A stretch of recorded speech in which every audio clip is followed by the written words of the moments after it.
வணக்கம் நண்பா. நம்ம இந்த வீடியோவில் என்ன பார்க்க போகிறோம் பார்த்தீங்கன்னா, பரண்மேல் ஆடு வளர்ப்பு நல்லதா இல்லாட்டி தரையில் ஆடு வளர்ப்பு நல்லதான்னு பார்த்து தான் பார்க்க போகிறோம். முதலாம் பார்த்தீங்கன்னா வயசானவங்க தான் ஆடு வைப்பாங்க. இப்போலாம் பார்த்தீங்கன்னா பசங்களே வெள்ளாடு செம்பரி ஆடுன்னு பார்த்து அதை வந்து ஒரு 7 மாதம் 8 மாதம் வளர்த்து அது பிஸ்னஸாகவே பார்த்துட்ருக்காங்க. பார்த்திங்கன்னா ஒரு 7-8 மாதமாக நம்ம பரண்மேல் ஆடு வளர்ப்பு தான் வளர்த்துட்ருக்கோம். முதல்ல பார்த்திங்கன்னா மண் தரையில் வளர்க்குறதுனால என்ன நன்மை தீமைன்னு பற்றி பார்ப்போம். ஃபஸ்ட்டு பார்த்திங்கன்னா மண் தரையில் வளர்க்குறதுனால வந்து நமக்கு செலவு கம்மி. என்னோட செலவு கம்மின்னு பார்த்திங்கன்னா பரன் போடுறதா இருந்தால் நமக்கு எப்படி ஒரு காஸ்ட்லி செலவாகும்.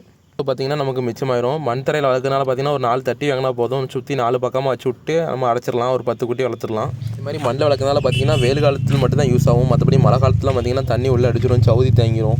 அதனால் பார்த்திங்கன்னா ஆட்டுக்குட்டிக்கு வந்து நிறைய நோய் வந்து அட்டாக் ஆகுது. அதே மாதிரி மண் தரை வளர்க்கிங்களோ இல்லாட்டி சிமெண்ட் தரை வளர்க்கிங்களோ டெய்லி கட்டாயம் தூத்து பறிக்கணும். இல்லைன்னா பார்த்திங்கன்னா ஆடு வந்து யூரின் போய் அது படுத்து கால் விளங்காத மாதிரி ஆயிரும். அதே மாதிரி மண் தரையில் வளர்க்கறனால இன்னொரு தீமை என்னென்னு பார்த்தீங்கன்னா வந்து பாம்பு கடிச்சு சில குட்டிகள் இறந்து போயிருக்கு, நாய் கடிச்சு இழுத்துருக்கு. அது பார்த்திங்கன்னா நாயெலாம் பார்த்திங்கன்னா செம்பரி குட்டியை தான் கடிச்சு ரொம்ப இழுக்கும். கவனமாக பார்த்துக்கணும். அதே மாதிரி நைட் நேரத்தில் மழை வந்தாலும் நம்ம ஒன்றும் செய்ய முடியாது. நைட்டு போல் மழை பெஞ்சு தண்ணி ஃபுல்லாக தேங்கி கிடந்தால் அது குட்டி ஃபுல்லாக அதில் கிடக்க தான் செய்யும்.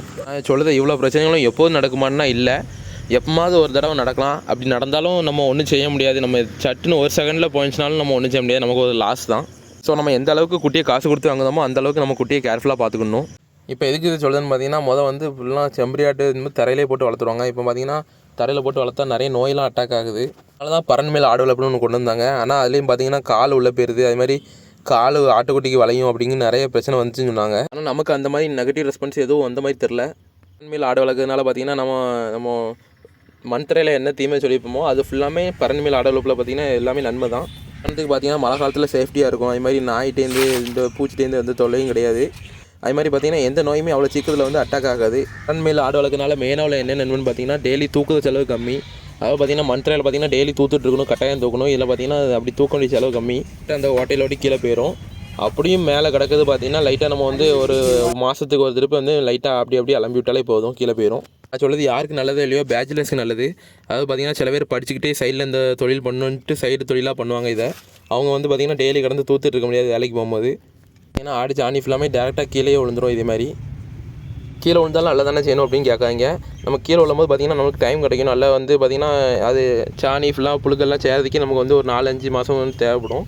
அதனால் பார்த்திங்கன்னா ஒரு 5 மாதத்துக்கு இருக்க வந்து கீழே அள்ளிக்கலாம். மழை காலம் ஆரம்பிக்க போதுன்னா அதுக்கு முன்னாடி ஒரு டைம் கண்டிப்பாக அள்ளிடணும். ஏன்னா நம்ம மழை காலத்தை விட்டுட்டோம்னா அடுத்து ஃபுல்லாக கொசு ஃபுல்லாக ஆட்டுக்குட்டி கீழேருந்து ஃபுல்லாக விரிச்சிரும். அதனால் பார்த்திங்கன்னா மழை காலத்துக்கு முன்னாடி எவ்வளோ கிடந்தாலும் நம்ம அள்ளிடணும். ஆட்டுக்குட்டிக்கு பரன் போட்டாலே பார்த்திங்கன்னா 1/4 இன்ச்சு தான் கேப் இருக்கணும். ரொம்ப 1/2 இன்ச்சு 3/4 இன்ச்செலாம் கேப் வச்சிட்டிங்கன்னா பார்த்திங்கன்னா ஆட்டுக்குட்டி கால் உள்ளே போயிடும். அதே மாதிரி நீங்கள் வீடியோவில் பார்க்குறது பார்த்திங்கன்னா பனங்கம்பும் மரக்கட்டையும் போட்டிருக்கேன். இது பார்த்திங்கன்னா மலிவாக கிடச்சினாலும் நான் இதை போட்டிருக்கேன். நீங்கள் பார்த்திங்கன்னா பட்டியில் அடித்தாலும் நல்லது தான். இந்த 8 அந்த கட்டையெல்லாம் பார்த்திங்கன்னா அங்கங்கே ஓட்டை இருக்கும். அந்த ஓட்டையை ஃபுல்லாக ஒரு நாள் ஆசாரியை கூப்பிட்டு வந்து அந்த கேப்பை ஃபுல்லாக அடைச்சி விட்டோம். ஓகே நண்பா, நம்ம பார்த்திங்கன்னா உங்களுக்கு வந்து பரன் பற்றி அப்புறம் வந்து செட்டு போடுறதை பற்றி உங்களுக்கு தகவல் வேணுன்னா நம்ம ஏற்கனவே ஒரு வீடியோ சேனலில் போட்டிருக்கோம், நீங்கள் அதை பார்த்துருக்கீங்க. அந்த வீடியோட லிங்க்கை நான் வந்து டிஸ்கிரிப்ஷனில் வச்சுருந்தேன். எனக்கு எது பெஸ்ட்டாக படுதுன்னு பார்த்தீங்கன்னா பரண்மேல் ஆடு வளர்ப்பு வந்து நல்ல பெஸ்ட்டாக படுது.